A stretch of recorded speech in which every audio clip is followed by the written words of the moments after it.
I wanted to do a little tiny clip about being punch drunk.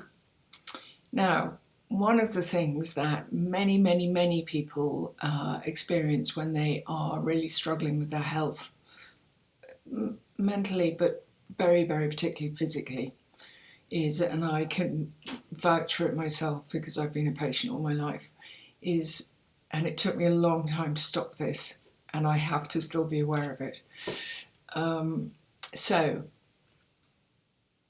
one of the things that's very common amongst us is when we get a day when we wake up or within a couple of hours, we're actually feeling reasonably well, and we suddenly realise that we've got some energy.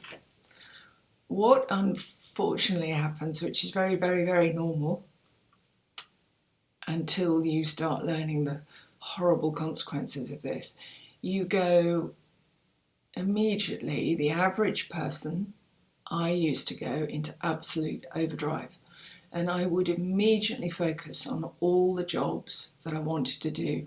So I would be cleaning,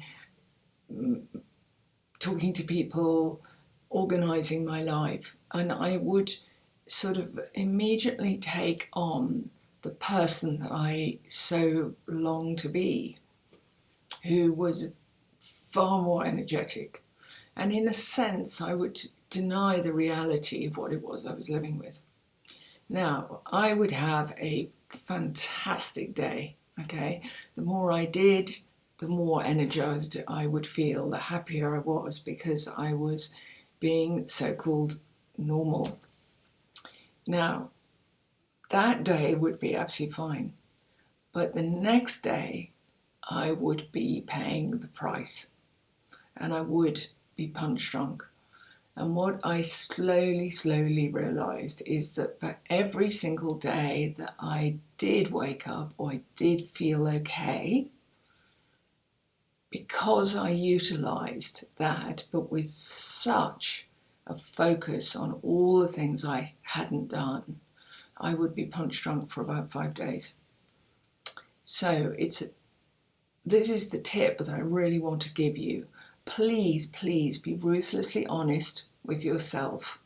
And if you have a chronic condition, will you please find a way of lovingly and kindly, on the moments, the days, the hours that you feel okay, will you please consider pacing yourself and quite literally do the following.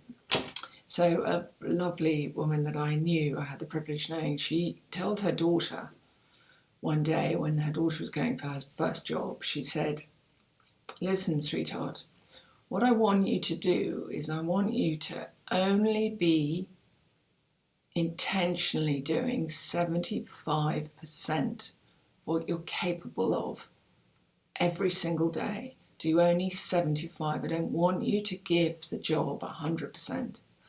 And my friend said, "Why, Mummy?" And she said, A, because it's easier to keep up a consistency that means that you won't be run ragged.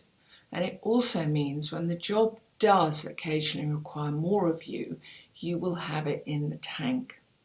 And I think that's a fantastic example of actually what we all need to do for ourselves. We need to be ruthlessly honest, work out what we really have in the tank. So I'm still alive. I'm still going with all these extraordinary conditions I have. I've learned to be the wellest that I possibly can be.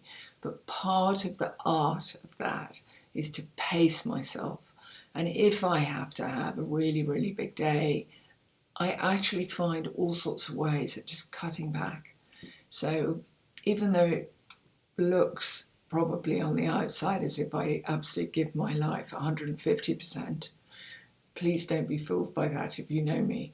I'm actually consistently, intentionally giving about 75%, so that when more is required of me, either by this illness or by the operations or by the recovery of the operations, and life events. Just because I've got this chronic condition doesn't mean that life doesn't carry on. It carries on. And it can be a roller coaster.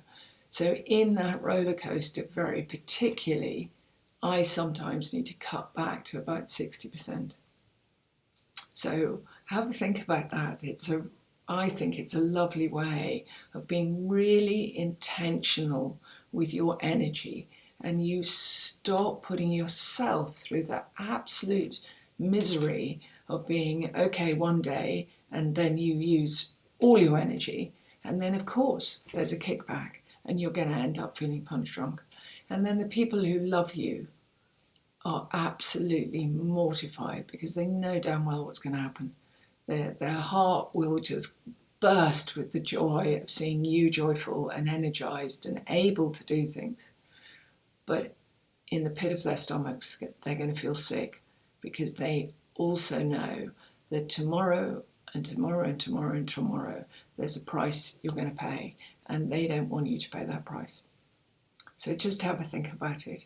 Is this relevant to you and what you do with your life force and your energy, whether you have a physical condition or a mental condition, or your circumstances are just hell on earth for whatever reason, and you're going at your problems at 100 miles an hour?